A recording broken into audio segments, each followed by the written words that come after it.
Bismillahirrahmanirrahim. Assalamualaikum warahmatullahi wabarakatuh. Zaman sekarang ini, banyak manusia yang berlomba-lomba untuk menjadi terkenal. Mereka menempuh berbagai cara, dari yang halal sampai ke yang haram. Mereka berpikir, semakin terkenal manusia, maka semakin mudah hidupnya. Padahal tidak semua orang terkenal itu bahagia hidupnya, dan bahkan tidak sedikit orang yang malah melakukan tindakan bunuh diri. Ada dua orang saleh yang hidup pada zaman Rasulullah SAW dengan nama yang tidak terkenal di bumi, tetapi terkenal di langit. Mereka sedikit diketahui kisahnya, namun memiliki kemuliaan yang teramat tinggi. Siapakah mereka?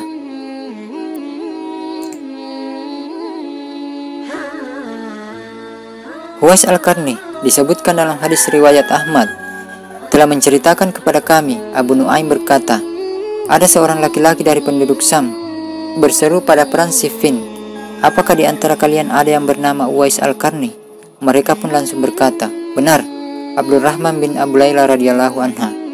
Benar, saya mendengar Rasulullah di antara para tabi yang terbaik adalah Uwais Al-Qarni. Hadis itu menyebutkan bahwa Uwais Al-Qarni adalah seorang tabi'in, bukan seorang sahabat.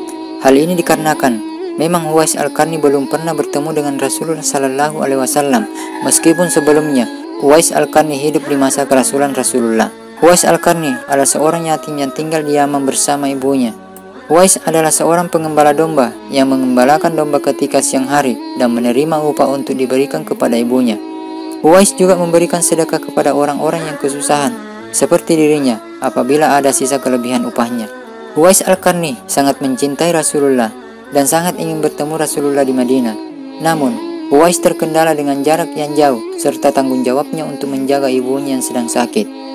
Alangkah sedihnya hati Uwais Al-Qarni setiap melihat tetangganya yang baru datang dari Madinah. Mereka telah bertemu dengan Rasulullah SAW, sedangkan ia sendiri belum pernah menjumpainya. Hari demi hari pun berlalu, dan kerinduan Uwais Al-Qarni untuk menemui Rasulullah semakin dalam. Hatinya selalu bertanya-tanya, kapankah aku bertemu ya Rasulullah?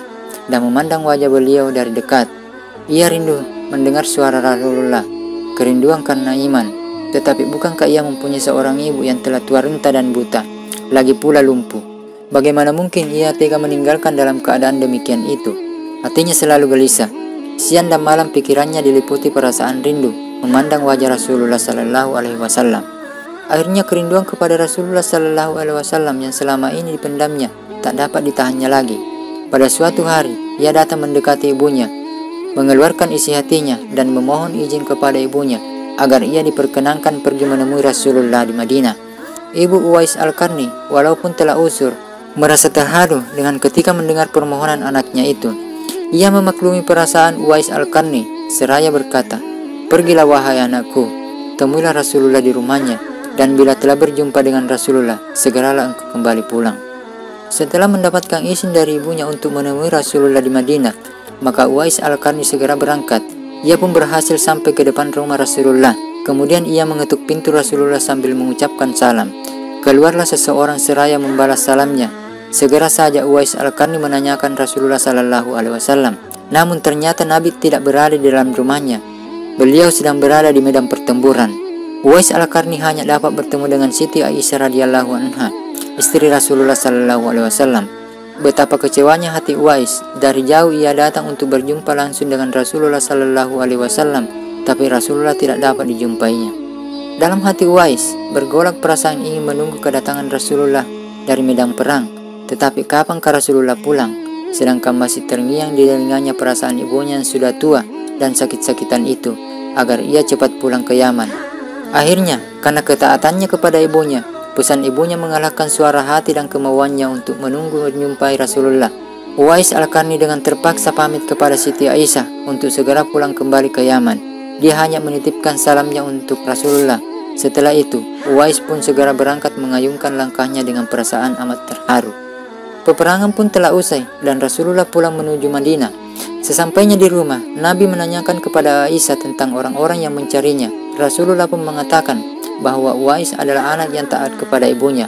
Dia adalah penghuni langit. Mendengar perkataan Rasulullah, Siti Aisyah radhiyallahu anha dan para sahabat tertegun.